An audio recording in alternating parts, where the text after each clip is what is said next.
Nanyehi Nancy Ward, Cherokee Mastermind. The outline of the life of Nanyehi Ward is well documented, though not entirely free of legendary material. Carolyn Foreman wrote a solid account of the Cherokee leader in Indian Women Chiefs, published 1954. Annie Burns's military and genealogical records of famous Indian woman Nancy Ward, published 1957, is also useful. Ward's attendance and leadership in treaty negotiations in 1781 and 1785 are documented in the American State Papers Indian Affairs, which includes correspondence from treaty commissioners at the conferences.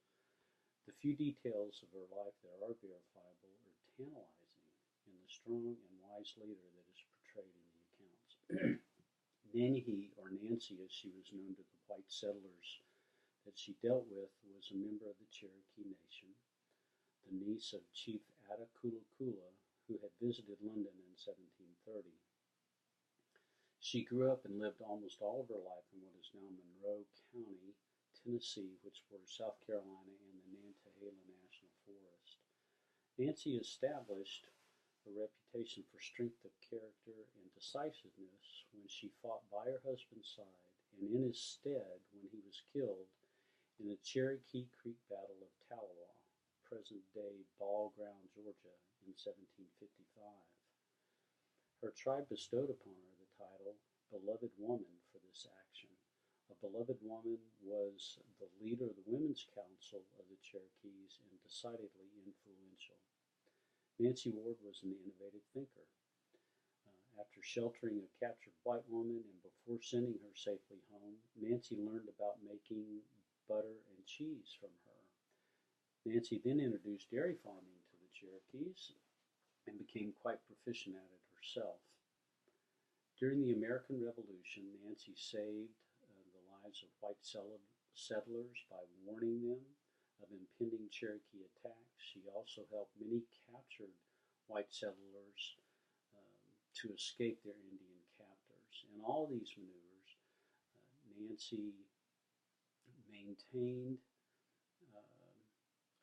her influence among Cherokee leadership, and she endeared herself to many white settlers and patriots. She led her way into a position of influence among patriots and Cherokees.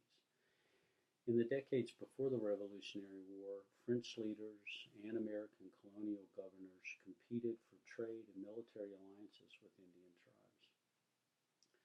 As the Revolutionary War began, British leaders continued the practice, hoping to keep the Cherokee people as allies against American patriots.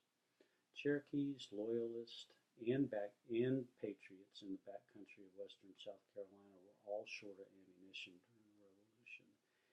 Even so, patriot efforts to sway the Cherokee to their cause with gifts of ammunition were ineffective, probably because the amount of ammunition that the patriots were able to give was only a fraction of what the Cherokees actually needed. Nancy Ward appealed to Cherokee leadership for neutrality as the best way to maintain the safety of Cherokees during the American Revolution, to no avail. She outwardly submitted to the decision of the tribal leadership, but consistently found ways to subvert that decision, which helped the Cherokees in the long run.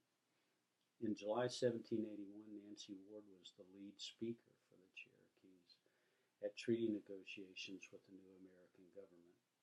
Nancy was prominent and influential as a speaker at the Hopewell Treaty Conference of November 1785, which was led by General Andrew Pickens, South Carolina Indian fighter, Revolutionary War hero, and newly appointed Indian Treaty Commissioner.